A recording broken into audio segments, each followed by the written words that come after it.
How do you feel about the use of pineapple as a pizza topping? Or the making of peanut butter and mayonnaise sandwiches?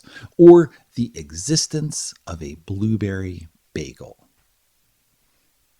That last might seem a bit odd, but I grew up in upstate New York, living in Wappingers Falls, Poughkeepsie, and Albany in the 80s and early 90s.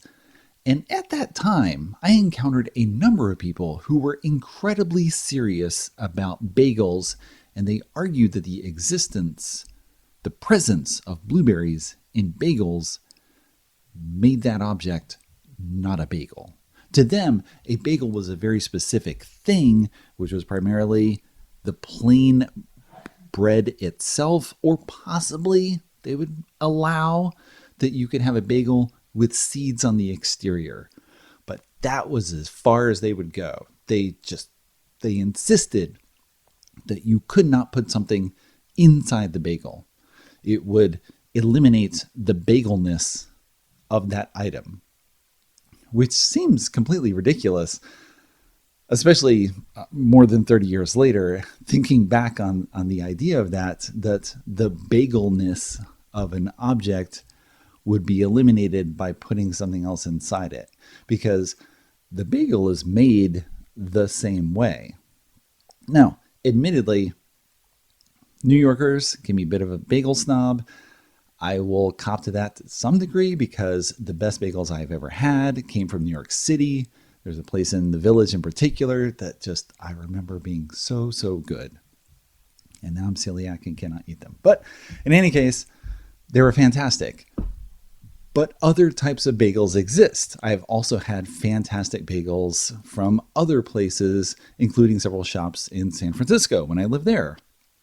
It's as far as you can get, almost, in the United States from New York City, and it was still really good. A bagel is more than one thing. It can be many things, and many people have different ideas of what should go inside a bagel to make it the bagel they want. Why do I talk about all this? Given that I normally talk about games? Well, in context, in February 2022, US publisher Calliope Games announced that it would release a deluxe limited edition of Tsuro, a strategy game by Tom McMurtry that debuted in 2005. Tsuro has been a big seller since its debut, and Calliope wanted to celebrate the longevity of the game, its success over time. It's almost 20 years old at this point. Decided to do this super luxe version. And a number of people were weirded out at the concept, saying, Tsuro's not a good enough game for such a thing. The Kickstarter went live in early June 2022, and many similar comments were repeated that said, this should not exist. Tsuro is not a good enough game. It seems ridiculous. Why would this thing exist? It just seems so bizarre. It makes sense, okay, to have a super luxe version of some game with hundreds of components in it and is super fancy, but why this? And I have a bit of trouble trying to wrap my head around the concept of the complaint in general that something exists, because there's probably a reason for it. I'm not sure what someone would have an issue with about the existence of a deluxe version of Tsuro itself or other similar things. Now, I've heard two main lines of criticism. One is that this type of deluxe edition skews the perception of the market. The success of it gives publishers an incentive to do more and more deluxe things that will be somewhat exclusive and make it harder for people to get into them. In general, I think that is untrue. I don't think it's going to skew the market. Maybe it's a topic for another time to go into in more detail, but high-end deluxe versions of a game are an incredibly tiny portion of the market, of the game industry. It's not something that exists on a regular basis, and it's never going to exist on a regular basis because that's just not what the game industry is. If you look at the bulk sales of what the game industry is, it's relatively low cost games on a mass market scale, where vastly more of them are sold than whatever is sold in special editions or through crowdfunding campaigns. That's just not a thing. But we can go into more detail on that at another time. The second thing is just the idea that Tsuro does not deserve a deluxe edition. This type of thing does not exist. It's a laughingstock because people are going to look at it and say, why in the world would you make a $350 version of this incredibly simple game that has no depth to it, that for many people is not enjoyable? Why? And I'm wondering if they're actually serious about that, or if that's just another way of couching their disinterest in the project. Because those are two different opinions. I'm not interested in something, and something shouldn't exist. And I can understand disinterest, because I'm not interested in a $350 version of Tsuro. I've played Tsuro once. It seemed fine. I played Metro by Durkan. Similar-ish gameplay. I enjoy Metro more, but I did not get a deluxe version of Metro either when that was on Kickstarter. I can understand the disinterest, the idea that this is not for me. But I have a hard time understanding the concept that this shouldn't exist at all. That it's a laughingstock or something offensive because it doesn't deserve it. And I'm not sure exactly whether one concept is just being framed as another concept, or whether people actually mean this thing should not exist, that there is some negative quality about this project that makes it offensive. It seems hard to understand, and I'm curious about that mostly because I write about a lot of new games, thousands of new games in a year, and for the most part, I am not interested in playing the majority of those games. I haven't done an exact count, but I have little interest in space games or games about high fantasy or games about warfare. I'm not interested in, hidden role games, social deduction games. I'm just terrible at those, and I just avoid those completely. There's all these types of things that I don't personally enjoy that I write about, because my goal is always to help you and other people find things that you will enjoy, find things that you will like to explore. And the existence of all these other games that I don't like, that I'm not interested in, doesn't take away from your ability to enjoy those games. It doesn't provide a reason for those games not to exist, because someone wanted to make that game. Someone had a desire to do something. A specific design, a challenge they wanted to make, a world they wanted to build, a problem that they wanted to solve in a way by creating this game and making it a thing that other people could participate in because they thought other people might enjoy it. Whether they're right or wrong, cool. Someone tried to create something because they had a desire to do so. And whether I'm interested or not is completely irrelevant to their desire to create the thing. So I'm not sure where the logic comes in that they shouldn't do that thing. People say sometimes, I wish Uwe Rosenberg would do something else because he seems to keep doing the same game over and over again. And at a certain distance, you step back far enough from the designs and maybe you say, okay, they are somewhat similar. Maybe it does feel like he's creating the same thing over and over again,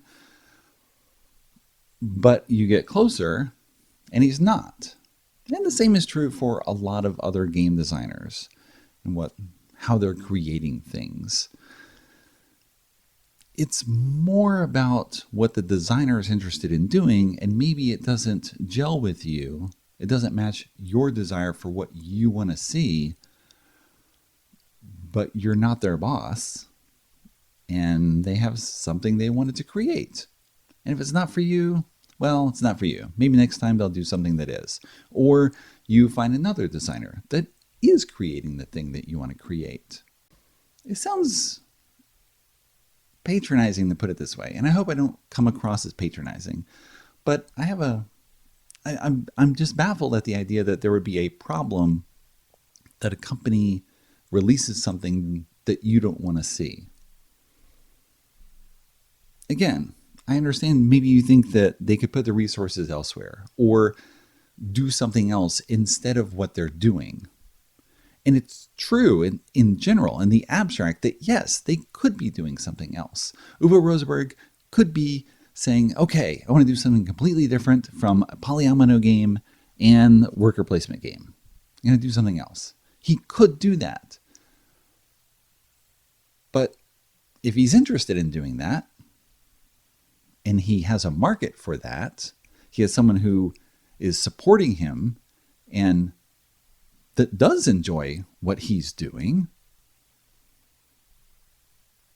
I don't see why that's a problem. Let me take a step back and give a broader perspective of where I'm coming from in this conversation.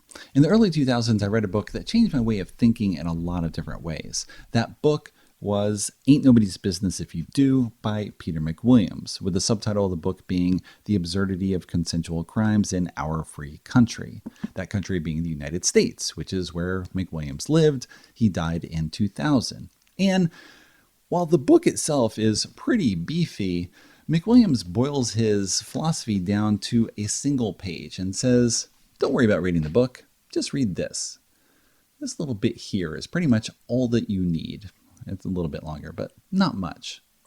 The idea behind the book is that consenting adults should be able to do what they wish and not face a risk of imprisonment or punishment, as long as, and this is the important part, you do not harm someone else and you do not damage the property of someone who does not consent. There you go.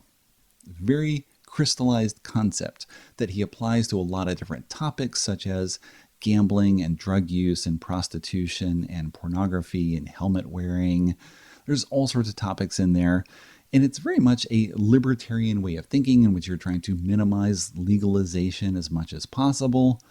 I don't adhere to everything that McWilliams wrote about, but his way of distilling his argument has really settled in my mind in how I think about the activities of other people. Because there's lots of ways that you can be judgmental about other people because they're not driving appropriately, they're going too fast or too slow, or, changing lanes inappropriately for you based on how you think it should be done, or you don't like their clothes or their hair or who they're dating or how they're spending their money or time or all these other things that people do that can be annoying to you. Well, are they wrong in what they're doing? And this is where I come into McWilliams' mindset, where I'm trying to not judge people if people are taking actions that don't harm someone else or damage the property of a non-consenting other. It's very much I want to say a laissez-faire attitude, but it's more an attitude of me saying, I don't know you, and I don't know your goals. I don't know what you want. I don't know your situation or your background or your resources or really anything about you. Especially if you're watching this video, I know only that you are watching this video for the most part, unless I have met you in person before. But even my friends, even I often feel like my wife and my son, I don't know them in depth. There's still lots of things that surprise me, especially with my son who's now 13 and, developing his own footing and becoming a very different person from who I was at 13. And I have to keep that in mind with all my interactions with him. I am not him.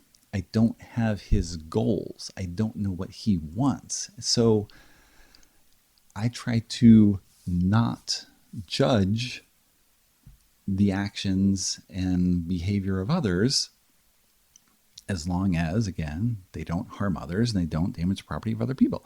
So it's a mindset that filters through, that I try to have filter through my interactions with pretty much everyone everywhere, where, yes, maybe I don't think that hair looks great on you, but you know what? I don't need to say anything. I don't need to comment. I never need to do anything with that because it's none of my business. It's your hair that you decided to do that way, that ideally you like the way it looks and you're satisfied with it. Ideally, you are all making choices that satisfy you and make your life the way you want it, the best way that you can. I would think that's what everyone wants. But with that comes the understanding that we have different wants. And what you want may not be what I want, but that doesn't mean you're wrong. It doesn't mean that I'm wrong either. It just means we have different goals for what we're trying to do. So when you're looking at someone that is making a thing like Tsuro Deluxe Edition, Luxury Limited Edition, I forget the exact title of it, whatever it is, this is what the publisher wants to do. I don't actually know if the designer is involved or not, whether Calliope is just like, we're going to do this awesome thing, and Tom, we're going to pay you some money to do it. I don't know any of that. That's not my business. Calliope wants to do this thing. Whether I'm interested in that thing has nothing to do with their own desire to make this thing. And who am I to say they're wrong to do it? They're not hurting anyone. They've got goals that they want to do, and they're setting out to do it. And that way of thinking applies to pretty, well, I was about to say everything in the world. Maybe that is true. But in terms of games, thinking about, well, I might like Uwe Rosenberg to do something else that is not polyomino based and not worker placement. Rosenberg has so many good card games from the beginning of his career, like Bonanza and Clunker and Mamma Mia, such a good classic game. I would love to see more of that. But the thing is, who am I to tell Uwe Rosenberg what to do? He probably has an idea himself of what he wants to do. And if he is able to sell that idea to a publisher, and a publisher is able to stay in business, releasing that idea in a physical form, again, who am I to say they're wrong to do so? It might not be what I want, but I'm not them. I'm me. I've got my own ideas for what I want to do, and they've got their own ideas for what they want to do. And so be it. Maybe I just say, okay, I'll go explore someone else's work. There is no lack of opportunity to discover new designers and new publishers and other games on the market. And again, some people might feel like, but they're wasting their time by doing the same thing over and over again. By Days of Wonder and Alan R. Moon coming out with Ticket to Ride San Francisco, which is coming on the market soon, or having this other version of Catan that's coming out, or I know there were complaints when Codenames had licensed versions of Marvel Codenames, Simpsons Codenames, Disney Codenames. Man, this is just a cash grab. Ugh, why are they doing that? They should spend their time doing other things instead of just this low-hanging stuff. But this company thought it was a wise idea to do this. They believe that there are customers who are interested in what they're doing. You might not be one of those customers, but they think those customers are out there. Maybe they're wrong. Maybe those games will not sell. And if they don't sell, maybe they go out of business. Maybe that happens. That's their choice for what they want to do with their own business, their own resources, their finances, the employees, all the time they spend on that. That's their choice for what to do. And whether you think it's right or wrong is irrelevant because you are not them and you do not control what they do. Again, I'm saying you, and I mean me. This is a hard way of talking about it because it's sort of similar to the paradox of intolerance, where I am not trying to dictate how you should think. I'm trying to explain how I think, but it definitely comes across with, I think that you should think this way. So it's a little awkward to talk about it in this manner, but I wanted to give a perspective of why I think this way in general. And a lot of it, again, comes back to this idea of people being autonomous. Sounds so clinical and distant when you put it that way. But it's more just about people having their own goals and desires for what is going to make them happy and make them satisfied, make them fulfilled. And I should be quiet about that and let them do their own thing because, again, I don't know you, and whatever your goals are might be different from mine. So sure, you go out and do that thing. I, for example, spent $72 getting this deluxe abstract strategy game that I did a review video overview on recently. And it probably seems ridiculous to some people. I spent $72 on a fancy wood board and 20 wood tokens. Wow, man, Eric, you could have done something else more meaningful with that money. We're facing an issue right now where we have a cat with a torn ACL. It's a ridiculous situation, but he's got a torn ACL. And so we have to figure out how we're going to resolve that situation, with one of those options that's possible being surgery, which cost a few $1,000s.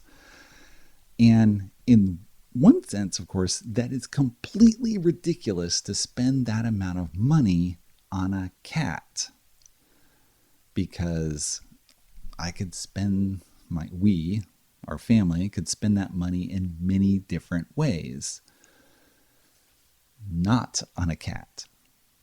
But we might still do it. We're still trying to weigh the options and talk with a vet, and we took x-rays, and there's also other things going on there. But again, we know what's best for our financial situation and what's best for our mental health. At least I hope we do. And we're going to figure out what is the ideal solution for us. And it might not be the solution that you would have taken, but we're different people. And so we have different goals on what we want to do. And that's what comes up with games over and over again, is that we all have different interests. And sometimes those interests overlap and you get best-selling games because they satisfy a lot of people. A lot of people like doing this particular thing. And so you find other people who do that thing as well. And great, you have something to play with them together. And some people have more esoteric taste or just want something different, whatever it is. And you'll have an indie game that has a few hundred copies published. That's great too. Hopefully you enjoy the thing that you're playing. And I generally try to keep my mouth shut about all that because, right? I'm not you. Man, I'm just reiterating myself over and over again. But it's this way of thinking, and it does come up every single day, multiple times a day, because your brain wants to comment on the activities of other people. And it wants to editorialize and say like, how dare you? and you just have to like cut it off. So I don't want to get into too much detail. We had a family event recently, and we're not sure about the relationship between these two people, but I'm just trying to like keep my mouth shut and be like, well, ideally they make each other happy. And if they make each other happy, well, then who am I to say they're wrong? Yeah, it's so weird, those types of situations, but that's their life. Let them do their own thing and make their own choices. And if someone asks, then I could say something and give advice, but I'm not going to just say something spontaneously without being invited to do so, because it seems weird to impose my own values and beliefs upon others. Let them make their choices and do other things. I try to carry that philosophy with me all the time, and all the stuff that I write and think about and all my interactions with different people. And this is a small taste of it. Just this idea that how in the world would it be wrong of a company to do this thing? Right? Why is it weird? Ravensburger is doing like a giant edition of the Castles of Burgundy along with the Game Found crowdfunding service. And you can get the Castles of Burgundy right now. Why do they need this fancy luxe version with plastic miniatures and do that? Doesn't matter, right? It's just not for me, but they're doing it, and they've had more than 9,000 people back it. So apparently there's some people who do want that, regardless of what I think. And that comes up over and over again. It's all the stuff that I am not interested in, I still write about, with the idea that I think someone might be interested in it. At least the creators were interested in it. And so now I'm sharing information about that thing. So that's where I'm coming from. Congrats to Calliope Games for having a successful Kickstarter game. They did what they wanted to do. They have more than 600 backers right now. I guessed when I did my initial news post in February 2022 that they would probably have between 500 to 2,000 backers total. There's still, I think, 18 days on the project as I'm filming this. So I'm guessing maybe they'll end up around 1,000, which fits within the frame of what I was thinking. I was guessing there's probably that many people. And hey, there are that many people. So maybe they're speculating. Maybe they're just buying a copy and going to sit on it for 5 years, then try to flip it later on. Doesn't matter. That's their priority, their interest, what they're trying to do. Calliope's doing this thing. They got backers who are supporting what they're doing. And so be it. Other people are doing their own thing. Good luck to all of them. I ideally want everyone to succeed and be happy doing what they want to do, as long as it doesn't hurt others and destroy the world. Right? It's all that little qualifier there. But there's a lot of room for people to do the things they want to do and be satisfied with their own personal choices. And more power to them. I hope they can do it, because everyone should be happy with whatever makes them happy, with that little qualifier on it.